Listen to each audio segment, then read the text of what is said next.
the Green Council, headed up by Aemond, is in session. Aegon is still recuperating from his injuries. It's still unclear whether he's going to survive or not. But during the council meeting, there's some disagreement as to what the next step should be.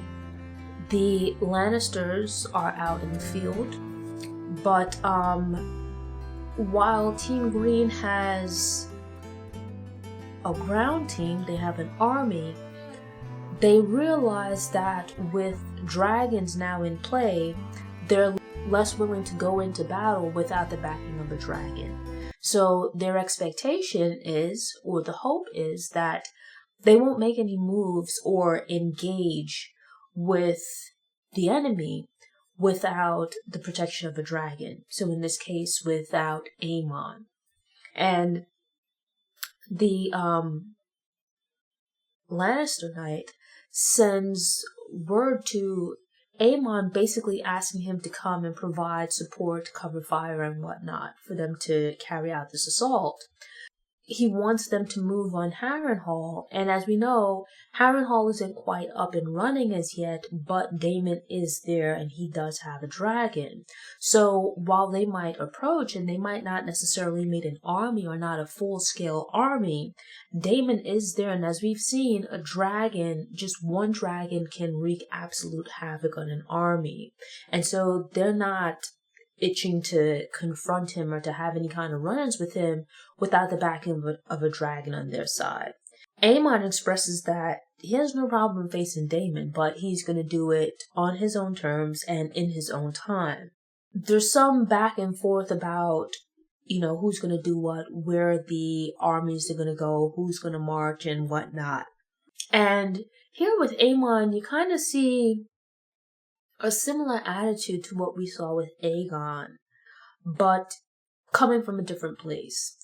Aemond is actually quite learned, right? Like, he has studied, he has taken upon himself to prepare to be king, although up until recently it seemed like that was a very distant possibility.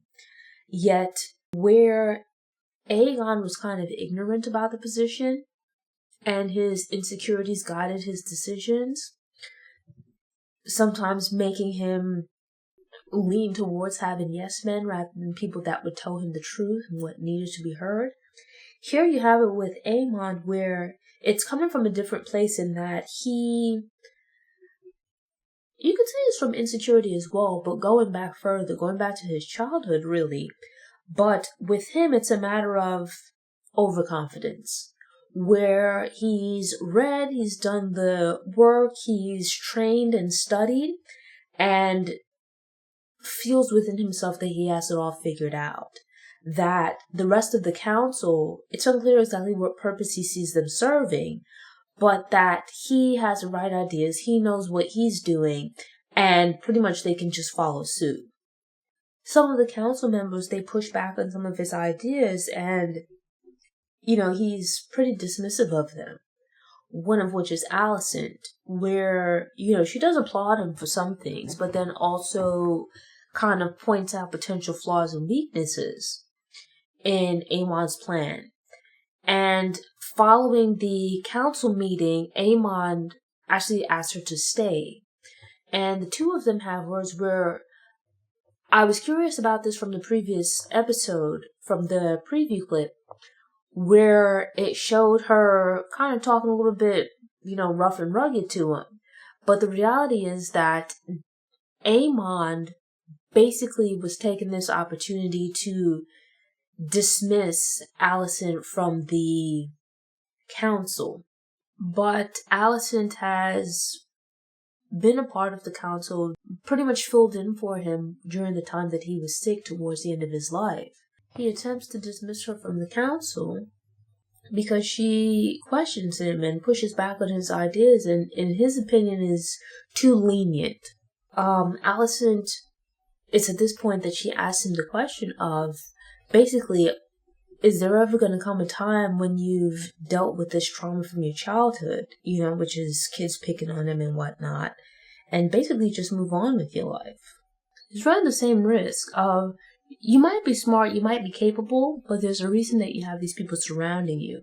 Now, granted, some of them are shady characters, and you'd be pretty well off to get rid of them. But at the same time, it can be assumed that the reason that they have a council is so that you can bounce ideas around.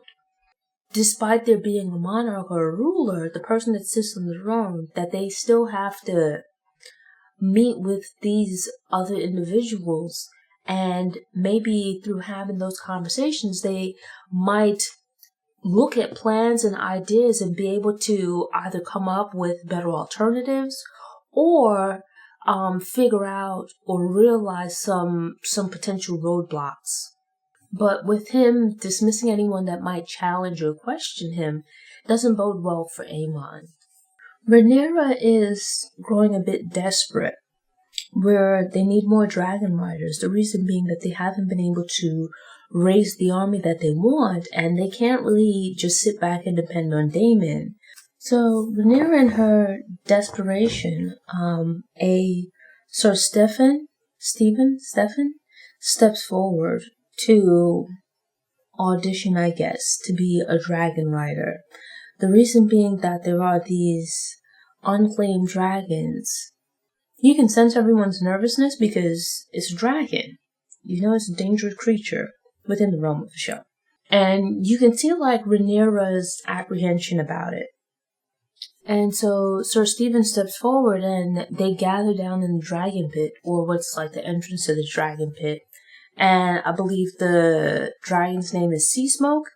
Rhaenyra, with some hesitation, allows him to interact with the dragon to try to tame it.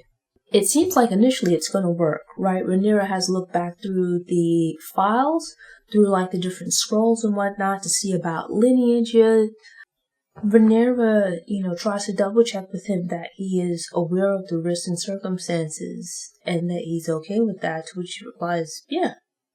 Sea Smoke is having none of that and ends up lighting Sir Stephen on fire. And I was caught off guard by it because it seemed like, anything can happen at any moment, yes. But Sea Smoke, these dragons have like personalities and they're kind of shady. Because for a moment I thought Sea Smoke? Yeah. Was just going to go along.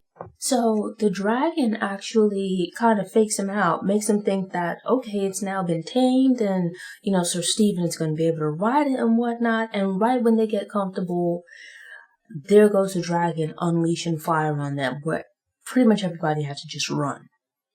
Now, a problem that's brewing for Team Green is the issue of the small folk. Small folk are suffering because of the blockade. And it kind of shows you, like, Aemond is not the warmest or the most compassionate of rulers. Last episode, he pretty much locked them in the city where they can't leave. Because when he's told about people's difficulties, he really just brushes it off. Like it's a not my problem kind of situation. And this is like another small council meeting that's being had where Aemond is doing some things on his own, but also undoing some of the things that Aegon has done. It's really just him, Larys, and this other guy. And Larys, trying to be slick, I guess, mentions that, as king, Aemond needs a hand. And so Larys tries to be slick to wedge his way in there to become hand to the king. And Aemond just pretty much brushes him off. So Larys is trying to manipulate Aemond in the way that he used to manipulate Aegon, but Aemond is not going for any of this. Instead, he requests to have his grandfather, which would be Otto Hightower, return to serve as hand. He recognizes that he has some flaws and problems, but that he's actually quite loyal. The maester is late to the council meeting, and it turns out that Aegon is awake. Still quite sick and injured, but awake. And under normal circumstances, you would think if your brother was severely injured in, let's say, an accident or something like that, you would be happy to hear that he's woken up from what's pretty much a coma, right? But Aemond seems not at all pleased. And so he actually rushes to see him before anyone else. Aemond was talking about putting Team Black in a position where they were having to fight a war on two fronts. Aemond immediately makes his way to Aegon's bed to find out, like, what he remembered. And it's like pretty much threatening him. Because it's like there's a close-up. They zoom in on his hand where his hand is pretty much digging into Aegon's wound. And Aegon, in terror because his brother tried to kill him, knows the score. It's interesting to see how this plays out, given that we know that Aegon knows that Aemond tried to kill him. But what can he do with that information, and how can he keep himself safe? Might I just say that I'm actually pretty tired of the Daemon story, with him at Harrenhal with these hallucinations. I feel like it's been going on for like several weeks now, and it's probably not that long, but combined I just feel like it's a lot. And so here we see him like having flashbacks to the series around the time of his wife's death and all this kind of stuff, and fine, okay, whatever. But an important thing to note is that young Lord Tully, his grandfather, who was ruling at the time, he refused to operate outside of his grandfather's wishes. And on the flip side of this, you have it where Rhaenyra is tired of everyone, stressing to her that they need Daemon, that, Daemon needs to come back. You have this woman who was fighting a war, and the person that's supposed to be her greatest ally has picked up and run off because he's not getting his own way. But if Daemon picks up and decides to run off, what is Rhaenyra supposed to do about that? The White Worm actually comes into play, as does Lord Valerian Corlys. And so, the issue is that Team Black, they have dragons in the air, they have boats at sea, they don't really have an army. This is why Daemon is so important. The White Worm actually makes a suggestion, and I like her. Not so much the character, but I like the political intrigue that she brings. The White Worm suggests to Rhaenyra, and she's been dropping some gems along the way for her. There's more than one way to win a war. And so the solution that they come up with, that the White Worm suggests, is that the blockade really, and being locked in the city, is turning the small folk against Aemond, though he doesn't know it as yet. So Rhaenyra and the White Worm, they launch what's basically a PR campaign where they take boats with the Team Black logo. So they send boats like laden down with food and whatnot into the city. It actually ends up striking quite a blow. They kind of curry favor with the townspeople. And we see this where just how quickly the tides turn, where Alicent and the daughter are out in the town to light some candles at the temple when they run into this crowd. And so just that quickly, the residents of King's Landing turn.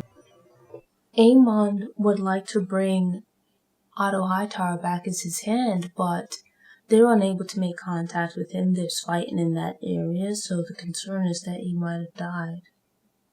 This problem brewing between Aegon and Aemond. Larys, because he can never really be trusted, and here it's actually for good reason. He realizes that Aemond is trying to push him aside. And so Larys, likely because he's been embarrassed by Aemond, again, Aemond, very smart, very capable, poor people skills. And so he's made an enemy of Larys. Larys, likely because he's been embarrassed by Aemond, has decided to get some revenge. He realizes that with Aegon waking up and being on the mend, that he poses a threat to Aemond's time on the throne. And I thought it was actually a pretty interesting scene where Larys goes to speak to Aegon, and Aegon he looks terrible. He is still very much on the mend. And I thought the conversation was pretty interesting, where Larys explains to Aegon that with Aemond sitting on the throne and him being alive being the only thing that keeps Aemond, is the only thing between Aemond permanently ascending to the throne is Aegon's life. And, I like the way that Laris broke it down for Aegon, but at the same time, that here's this scene where Aegon is not in a position to do much of anything for himself, to help himself really in any way. And it ends up looking like he's crying because at least before he was physically able, if anyone tried to, he would have been physically able to fend off these attacks. Laris expresses some sympathy, having experienced his own, developmental issues as a child. Thanks for tuning in. To ensure you don't miss any episodes, subscribe to the channel, click the notification bell, go ahead and click the thumbs up button if you like what you saw, and go ahead and share it on social media.